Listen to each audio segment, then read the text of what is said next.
Captain Alan Drake stood on the bridge of the Earth vessel Pioneer, gazing at the massive alien ship that had appeared on their scanners. After 200 years of space exploration, humanity had finally found intelligent life. The vessel ahead of them dwarfed the Pioneer, its hull gleaming with a purple-black metal unknown to Earth science. "Are we receiving any response to our greeting message?" Alan asked, adjusting his uniform collar. His calm voice masked the excitement he felt. At this historic moment, Lisa Peterson, the communications officer, shook her head. Her fingers moved quickly across the console. "Nothing yet, Captain. I've sent it on all frequencies using the Universal Math Language Protocol." Alan nodded and looked at the main viewer. The alien ship was beautiful in a strange way, with curved sections that seemed to flow like water frozen in time. It had approached from nowhere, appearing suddenly at the edge of the star system they were exploring. "Keep trying, Peterson. We've prepared for this moment. Let's make Earth proud." The crew of 30 worked with focused energy. They were the best Earth had to offer. Scientists, diplomats, and explorers tasked with finding other civilizations. No one had expected to encounter such an advanced species on what was supposed to be a routine survey mission.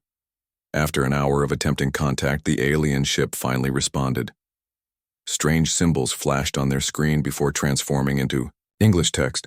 "They've processed our language database," said Lisa, her eyes wide. "That's impossible. It would take our computers weeks to do that." The message was simple. "Prepare for inspection." Before Alan could respond, a beam of light shot from the alien vessel, scanning the Pioneer from bow to stern. The ship's systems flickered momentarily. "What just happened?" Alan asked his science officer. "They've copied our database, sir," said Eric Wells, looking up from his station with concern. "All of it.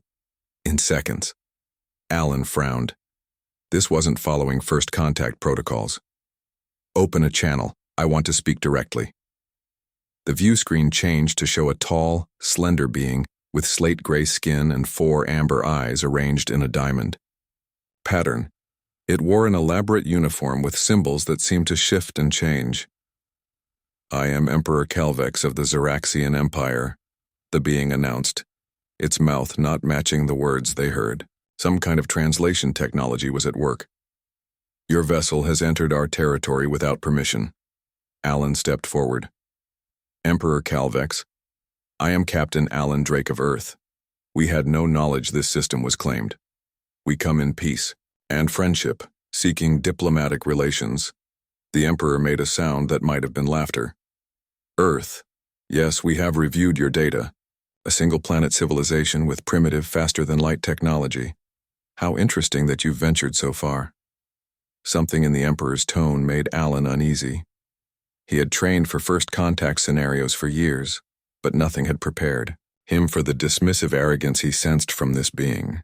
"We would be honored to establish diplomatic ties with your empire," Alan continued carefully. "We have much to learn from each other." Emperor Calvex tilted his head slightly. "Indeed. We are particularly interested in studying your biology. Your species appears to have unusual characteristics."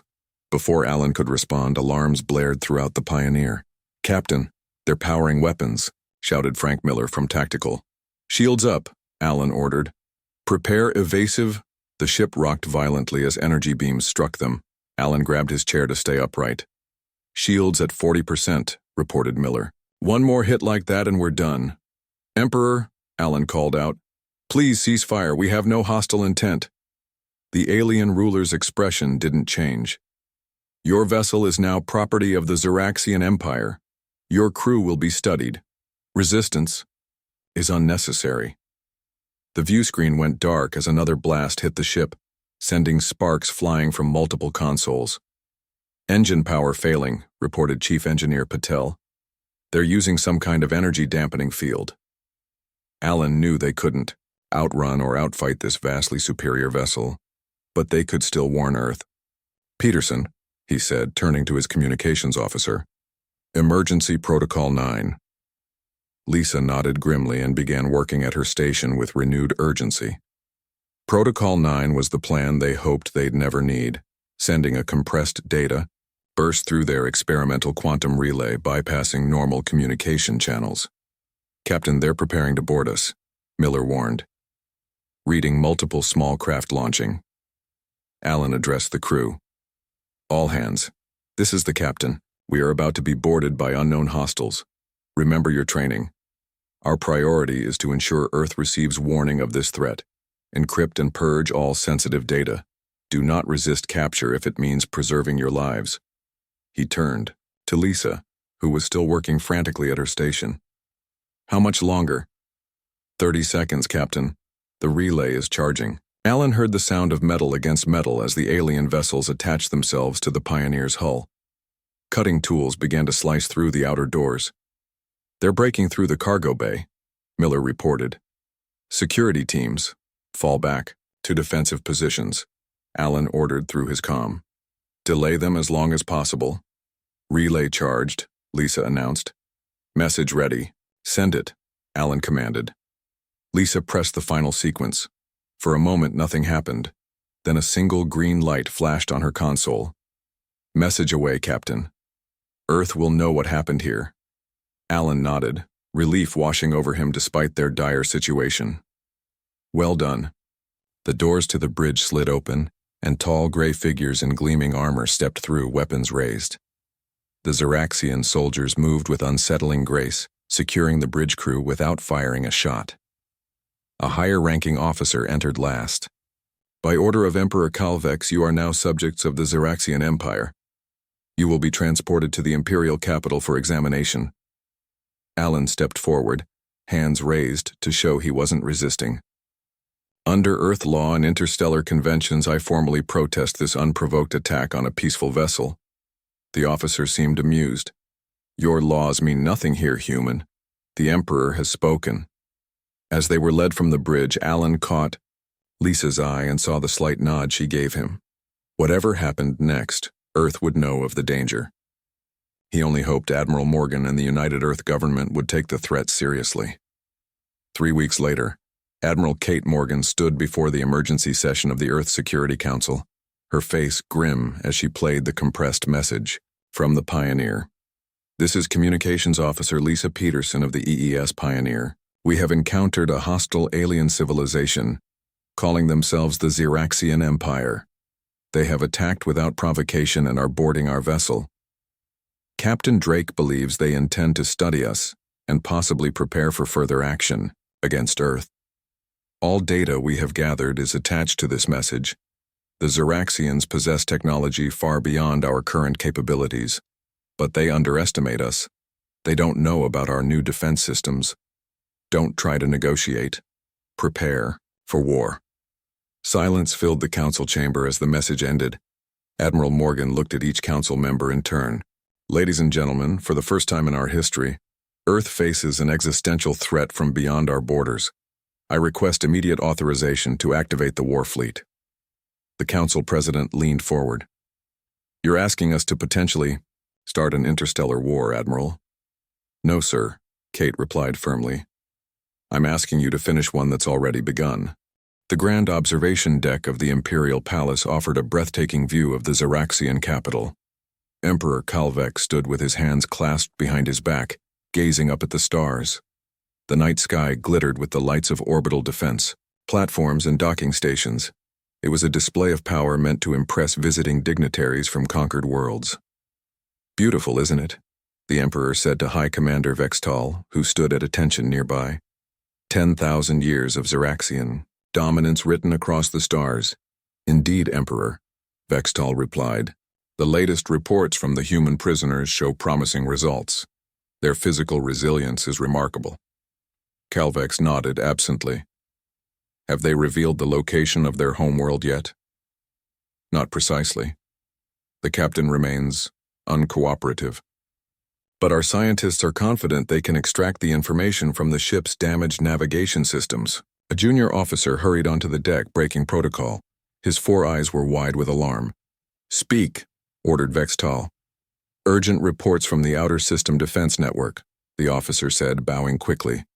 Multiple unknown vessels have appeared. They came from nowhere. The Emperor turned slowly. Pirates? Rebels? No, Emperor. Based on design signatures, they appear to be human vessels. Calvex stared at the officer in disbelief. Impossible. Their technology doesn't allow for such rapid transit. Alarms began to sound throughout the palace. The Emperor moved to a control panel and activated the emergency display. The screen showed space above their world, and there, arranged in perfect formation, was a fleet of ships unlike any the Xeraxians had encountered before. The vessels were sleek and dark, with blue energy signatures pulsing along their hulls. They moved with precision that spoke of advanced navigation systems, and there were dozens of them. "How did they bypass our outer defenses?" demanded Calvex. "Our sensor network should have detected their approach days ago." Before anyone could answer, every communication device in the palace activated simultaneously. A human female's voice spoke in perfect Xeraxian language. "This is Admiral Kate Morgan of the United Earth Fleet. Your empire has committed acts of war against Earth by attacking our vessel and imprisoning our citizens. Return our people immediately, or face the consequences." In the prisoner complex, below the city, Alan Drake felt the subtle vibration of the facility's alarm system.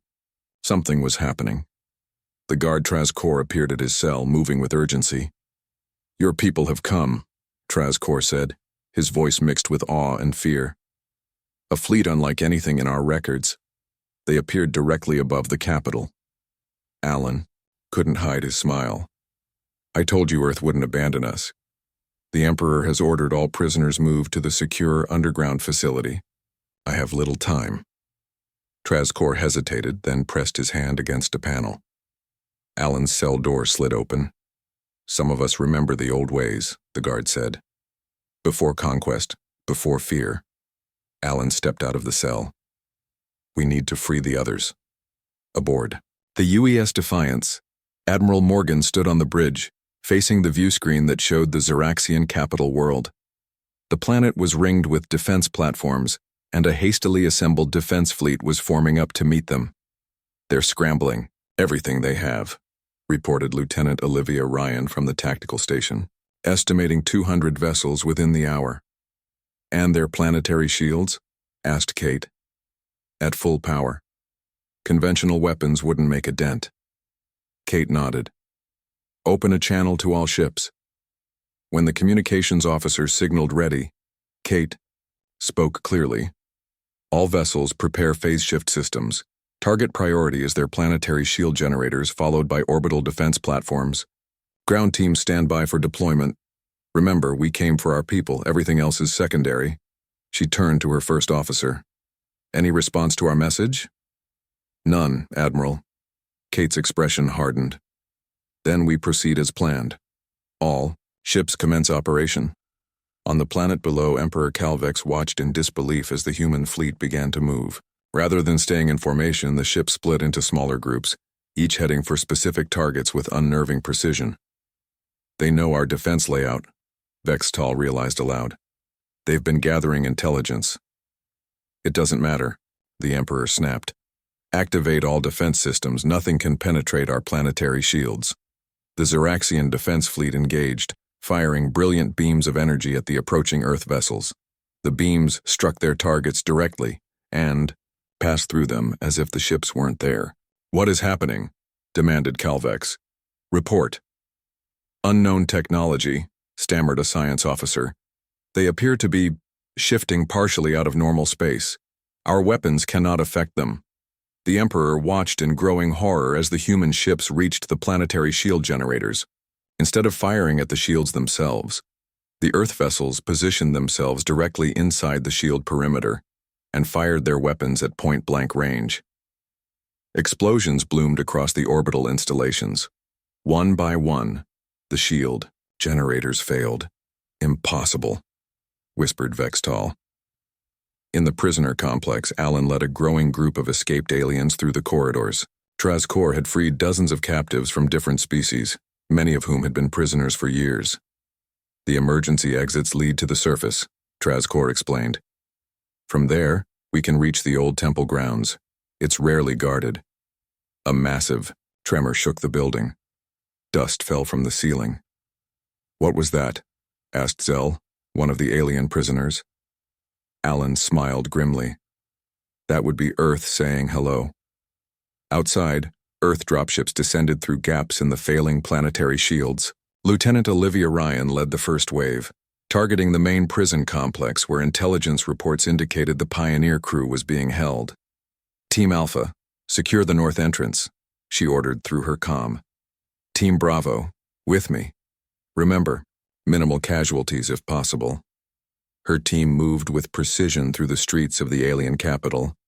Unlike the Xeraxians who had expected an enemy that would target population centers, the Earth forces focused exclusively on military and government installations.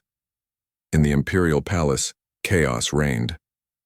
The shields were failing across the planet, and reports of prisoner escapes flooded in from multiple detention centers. "We must evacuate you to the bunker, Emperor," insisted Vextal. "The humans have breached our defenses." Before Calvex could respond, the palace communication system activated again. Admiral Morgan's voice filled the room. "Emperor Calvex, your defenses are failing, your fleet is scattered. We have disabled, not destroyed, your ships where possible. This is restraint, not weakness. I repeat my demand. Return our people, and we will withdraw." The Emperor's four eyes narrowed in fury. "I will not surrender to primitives who got lucky with a single technological advantage." Vextal stepped forward. "Emperor, respectfully, we do not yet understand the full extent of their capabilities. A tactical retreat?" "Silence!" roared Calvex. "Deploy the Doomsday Protocol. If they want this planet, they can have it in ashes." High Commander's eyes widened in shock. "But Emperor, our own people will die with honor rather than live with defeat." Calvex finished coldly. In the streets below, Alan's group of escaped prisoners joined with Earth's ground forces. Lieutenant Ryan's team secured the area around them. "Captain Drake," Ryan said with a sharp salute. "Admiral Morgan sends her regards." Alan nodded. "We need to warn your admiral. The Emperor is unstable. There's no telling what he might do when cornered." Ryan activated her comm. "Priority message to the Defiance. We've secured Captain Drake and multiple allied species. Requesting immediate extraction and intel briefing." Above the planet, the Earth fleet had established complete orbital superiority. The Xeraxian ships that continued to fight were systematically disabled by precise strikes to their engine sections. On the bridge of the Defiance, Admiral Morgan received Ryan's message, followed immediately by an alert from the science station. "Admiral," called out Science Officer Eric Wells, "we're detecting massive energy buildup at multiple points around the planet. Analysis suggests some kind of self-destruct system." Kate's eyes widened. "He's going to destroy his own world, rather than admit defeat." She turned to communications. "All Earth forces priority 1 evacuation of our people and allied species, and get me a direct line to the Imperial Palace. Now." The fate of an entire world now hung in the balance, as humanity's show of force became a race against time. The war room of Earth Central Command buzzed with activity. Large screens displayed star charts, ship deployments, and defense readiness levels. Admiral Kate Morgan stood at the center table, surrounded by the highest-ranking military officers humanity had to offer. "The Security Council has given us full authorization," she announced, her voice cutting through the room's tension. "Effective immediately, Operation Sword of Damocles is active." General Susan Hayes, commander of Earth's ground forces, leaned forward. "How much time do we have before the Xeraxians could reach our territory?" "Based on the data the Pioneer sent, back their fastest ships could reach our outer colonies in 3 months," Kate replied. "But intelligence suggests they won't rush. They believe we're primitive and pose no threat. They'll study us first." "Their mistake," said Chief Engineer Frank Carter, entering the room with several data tablets. His weathered face showed the strain of working non-stop since the crisis began. "The phase shift technology is ready for deployment." Kate nodded. Frank's invention was humanity's greatest secret, a technology that allowed ships to momentarily shift slightly out of normal space, making them effectively pass through enemy shields and armor. Earth had developed it years ago but kept it hidden, a last resort weapon they hoped never to use. "How many ships can we outfit with the phase shift technology?" Kate asked. 50, Frank replied. "Our entire primary battle fleet." That's enough, Kate said firmly. We're not looking to conquer their empire. We just need to punch hard enough to get our people back and make them think twice about attacking us again. Meanwhile, across the galaxy, Captain Alan Drake sat in a sterile cell. On the Xeraxian homeworld, the walls glowed with a faint blue light, providing just enough illumination to see. 20 days had passed since their capture. The crew had been separated, taken for what the Xeraxians called examination. Alan had been questioned repeatedly about Earth's defenses, population centers, and military capabilities. He provided only his name, rank, and service number, as required by Earth's military code. The door to his cell slid open, and a Xeraxian guard entered. Unlike the Imperial soldiers, this one moved with hesitation. Alan recognized him as the same guard who had secretly provided extra water when Alan had fallen ill from the alien food. Human, the guard said quietly. I am Trazcor. I bring news. Alan sat up slowly. What news? Your communications officer, the female who operates your transmissions. They discovered she sent a message before capture. Alan kept his face neutral, though inside he felt a surge of hope. And Emperor Calvex is displeased. He has ordered increased interrogation of your crew.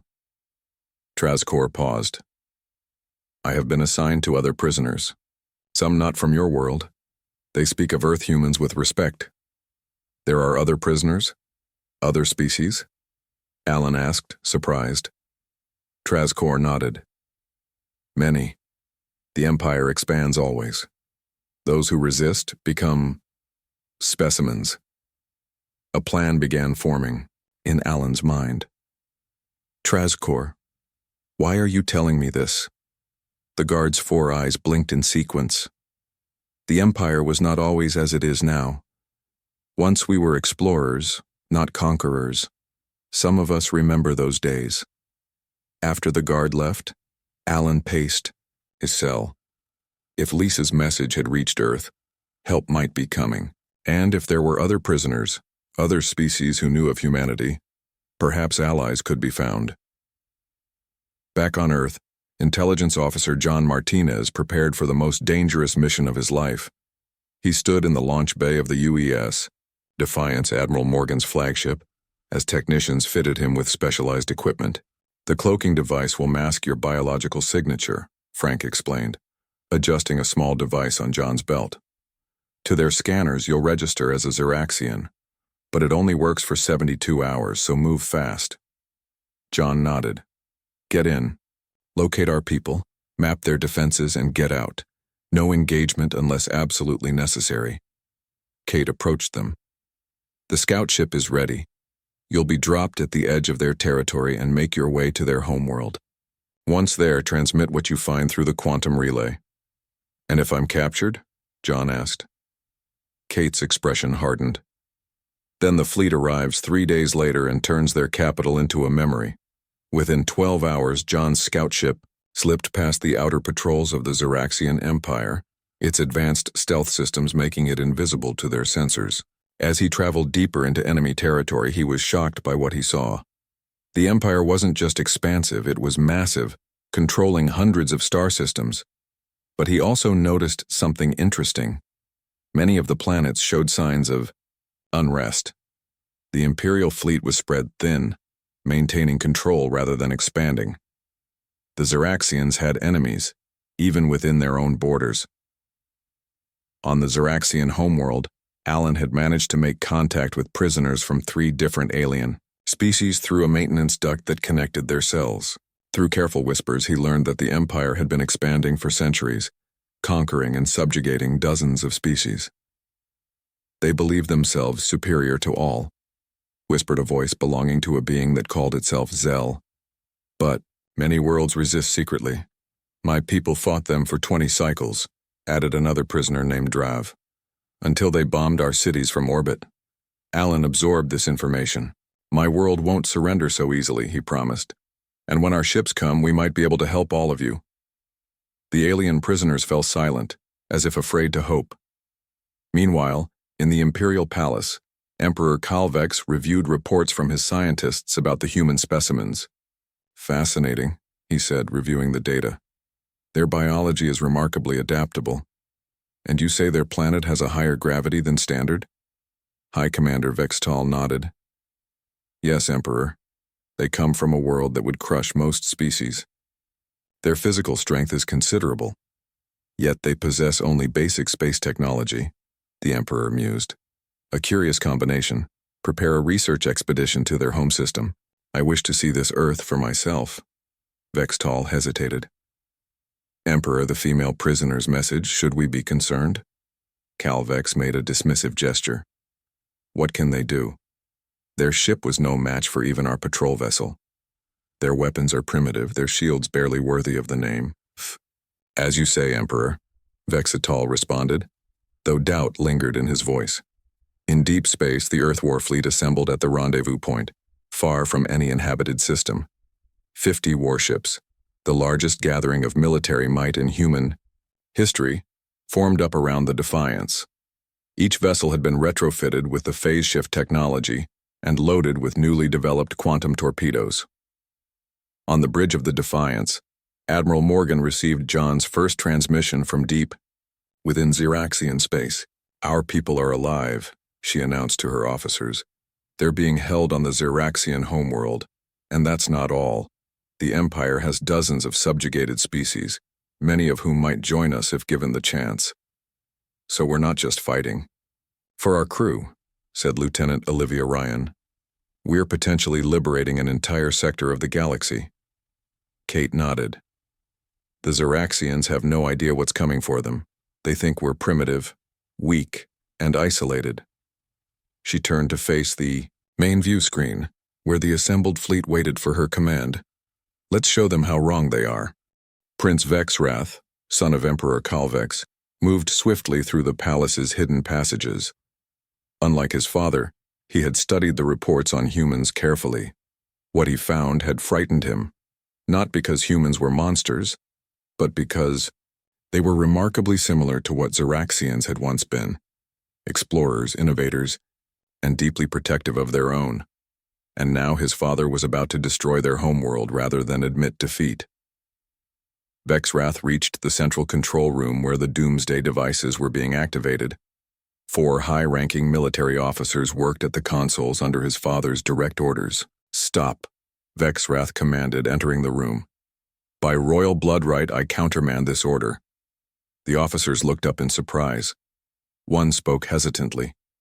Prince, the Emperor himself ordered, my father would destroy our entire civilization.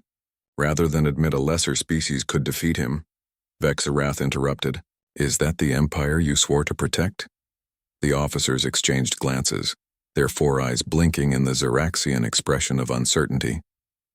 Vexrath continued. The humans have disabled our ships rather than destroying them. They target military installations, not civilian centers. They show restraint that we have not shown to others in centuries. He stepped forward. Help me save our people. After a tense moment, the senior officer nodded and began entering override codes. Aboard the Defiance, Admiral Morgan paced the bridge. Still no response from the palace? None, Admiral, replied her communications officer. But we're detecting communication across their military channels.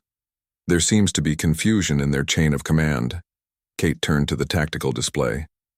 How much longer until those doomsday devices reach critical? 15 minutes, Admiral, said Science Officer Wells. But something's changing. Some of the energy signatures are beginning to decrease. Before Kate could respond, a new communication came through. The face on the screen was Xeraxian, but younger than the Emperor, with facial markings indicating royal lineage. This is Prince Vexrath of the Xeraxian Empire, the figure announced. I speak now as regent. My father has been relieved of command due to mental instability. The Doomsday Protocol is being deactivated. Kate approached the screen. I'm Admiral Morgan. Your quick action may have saved millions of lives, including your own. I request a ceasefire and direct negotiations, Vexrath said. Your demonstration of force has been educational. On the planet's surface, Captain Drake and Lieutenant Ryan led the rescued prisoners to the extraction point. Earth dropships, descended through the atmosphere, landing in a large plaza now secured by human forces. As Alan helped the alien prisoners board, he noticed a group of Ziraxian civilians watching from a safe distance. Their expressions were difficult to read, but there was no mistaking their shock at seeing the off-worlders being treated with dignity rather than as captives. They expected us to treat them as they treated others, Alan said quietly to Ryan. She nodded. Sometimes the best revenge is showing them a better way. Trazcor approached Alan. Many of us wish to leave with you. The Empire under Calvex has strayed far from our ancient values. We can arrange transport for those who wish to. Come, Alan replied, but some of you should stay. Help rebuild something better here. Back at the Imperial Palace, Prince Vexarath met with a delegation from Earth. Admiral Morgan had come to the surface, accompanied by a security team and Ambassador Nick Rivera, who had joined the fleet just before its departure from Earth. The Grand Hall, once a symbol of Ziraxian dominance, now hosted the first true diplomatic meeting between the species. Your fleet appeared directly above our capital, Vexarath began. No warning, no declaration. How is this possible? Kate nodded to Frank Carter, who had joined the delegation as their technical expert. We've developed technology that allows us to travel through subspace folds, Frank explained, offering a simplified version of Earth's phase shift drive. It's how we bypassed your outer defenses. And your weapons that pass through our shields? Similar principle, Frank said. We can shift partially out of normal space. No shield can block what isn't fully there. Vexrath's eyes betrayed his alarm. Such technology could destroy our entire empire. Yet we haven't, Ambassador Rivera pointed out. We could have eliminated your defense grid entirely. Instead, we disabled it with minimal casualties. The prince was quiet for a moment. Why such restraint? Because Earth doesn't seek conquest, Kate answered firmly. We came for our people and to ensure you understand that attacking us was a mistake. Nothing more. Meanwhile, throughout the Empire, news of the human fleet's arrival spread rapidly despite Imperial attempts to control information. On dozens of subjugated worlds, oppressed species watched communication feeds showing Earth vessels easily defeating the Ziraxian ships that had terrorized them for generations. On Veltrax Prime, a mining world where the native population had been forced to extract resources for the Empire, the planetary governor received disturbing reports. The slaves have stopped working, an officer reported. They're gathering in the main square, chanting some word in their language. What word? Demanded the governor. Earth. Similar reports came from worlds across the Empire. The mere fact that someone had successfully challenged the Ziraxians sparked hope where there had been none for centuries. In orbit above the Ziraxian homeworld, the Earth fleet maintained its position. Most of the rescued prisoners had been brought aboard, including the entire crew of the Pioneer. Lisa Peterson, the communications officer whose warning had made this rescue possible, stood on the observation deck of the Defiance, looking down at the Ziraxian world. I never thought I'd see this place from the outside, she said as Alan joined her. You made it possible, he replied. Your message got through. Lisa smiled faintly. And Earth responded with a bit more firepower than I expected. The Emperor thought we were primitive because our ship was small and lightly armed, Alan said. He never considered we might have been peaceful by choice, not necessity. In the diplomatic chamber, negotiations continued.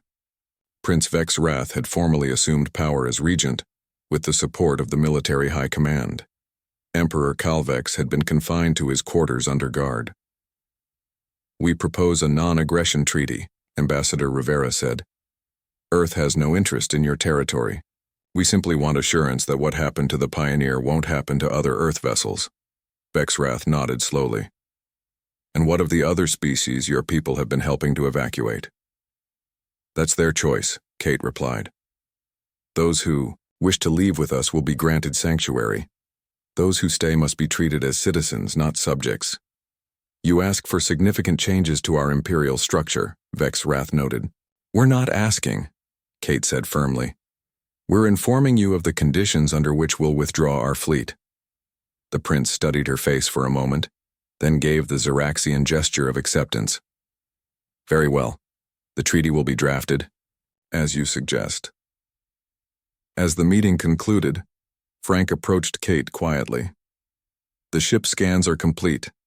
Their technology is advanced in many areas, but they never developed our approach to phase shifting. They simply never thought of it. Different evolutionary paths lead to different ways of thinking, Kate replied. That's why exploration matters. We learn from each other. On worlds across the Xeraxian Empire, news filtered down through unofficial channels. Humans had come. They had faced the Imperial fleet and won. And instead of replacing one tyrant with another, they had negotiated for peace. For the first time in centuries, the Empire's grip began to loosen as worlds long under Xeraxian control began to demand their freedom. The Age of Fear was ending. 1 month after the Earth fleet arrived at the Xeraxian homeworld, a grand ceremony took place in Earth's orbital diplomatic station. Representatives from 27 alien species gathered in the main hall, many experiencing freedom for the first time in generations. Admiral Kate Morgan stood at the entrance, greeting each delegation. She wore her formal dress uniform, adorned with the new insignia created for this historic occasion. Earth surrounded by stars representing their new allies. I never expected to become a diplomat, she said to Captain Alan Drake, who stood beside her. I trained to fight wars, not end them. Alan smiled. Sometimes showing strength is how you avoid using it. The last delegation to arrive was Xeraxian. Prince Vex Wrath led a small group of advisors and military officials. The young leader had aged visibly in the weeks since taking power, the stress of reforming an empire evident in his posture. Admiral Morgan, Captain Drake, he greeted them formally. On behalf of the reformed Xeraxian territories, I thank you for this invitation. Kate nodded. Your presence here shows courage, Prince Vexwrath. Not many leaders would sit at a table with those their people once conquered. The old empire is dying, Vexwrath replied quietly. Whether something better replaces it depends on days like today. Inside the Great Hall, Ambassador Nick Rivera called the gathering to order. The chamber had been designed with all species in mind, with areas to accommodate different atmospheric needs, gravity preferences, and body types. Today we gather to sign the Galactic Cooperative Charter, Nick announced. Not as conquerors and conquered, not as enemies or subjects, but as equals. Alan sat with the crew of the Pioneer, all now recovered from their captivity. Lisa Peterson leaned over to whisper, Hard to believe our distress signal led to all this. Sometimes the smallest actions have the biggest consequences, Alan replied. Ambassador, Rivera continued his speech. The Charter has 3 simple principles: sovereignty of all member worlds, mutual defense against aggression, and open cultural and technological exchange. Earth does not seek to lead this cooperative, only to be an equal member. This last statement caused murmurs among the delegates. Many had assumed Earth would take the Xeraxian Empire's place as the dominant power. Instead, the Charter called for rotating leadership and equal voting rights for all member species. When the formal signing began, Prince Vex Wrath was invited to sign first, a gesture acknowledging the Xeraxian transition from empire to partner. As Vex Wrath approached the document, a small group of former prisoners watched from the side of the hall. Among them stood Trazcor, the guard who had helped free Alan and the others. He had joined many Xeraxians who chose to support the new government. Do you think it will last? Trazcor asked Zell, one of the alien prisoners he had helped free. Zell's large eyes blinked slowly. The Empire lasted 10,000 years through fear. Perhaps trust and respect can work as well. After the signing, the delegates mixed freely in the reception area. Admiral Morgan found herself speaking with a tall tentacled being from a water world that had been one of the first to throw off Xeraxian control after news of Earth's victory spread. Your ships appeared suddenly above their homeworld, the being said, its translator converting bubbling sounds to English. In our legends, we have stories of judgment coming from the stars. Many see your arrival this way. Kate shook her head. We're not gods or judges. We're explorers who learned to defend ourselves. Perhaps that is why you succeeded where others failed, the being replied. You came not to conquer, but to protect. Across the room, Frank Carter showed a group of alien scientists the basic principles of phase shift technology. Earth had agreed to share this knowledge as part of the cooperative.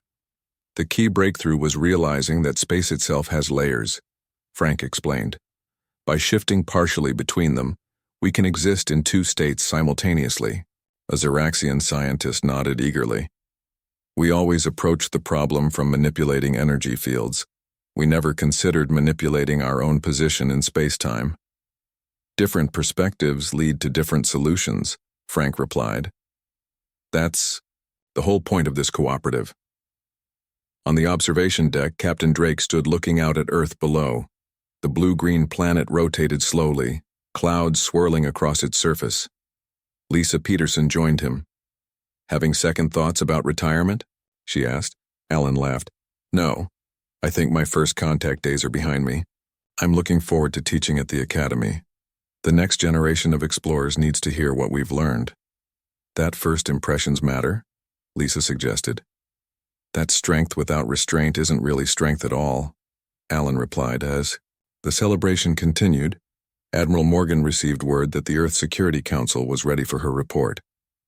She excused herself and made her way to a private communication room. The council members appeared on the large screen, their faces solemn despite the day's achievements.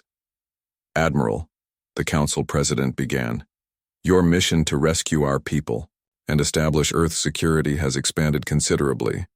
27 species in a mutual defense pact was not part of your original orders. Kate stood straight, hands clasped behind her back. With respect, Madam President, we found an opportunity to secure Earth's safety through cooperation rather than continued military action. The Galactic Cooperative benefits everyone, including Earth. And the Xeraxians? Can they be trusted after what they did? Under new leadership, yes, Kate replied confidently. Prince Vexrath understands that the old ways are finished, and with multiple former subject worlds now armed with our technology, the Xeraxians couldn't return to conquest even if they wanted to. The president nodded slowly. Very well, Admiral. The Security Council ratifies the charter. Earth is now officially part of the Galactic Cooperative. As the transmission ended, Kate returned to the celebration.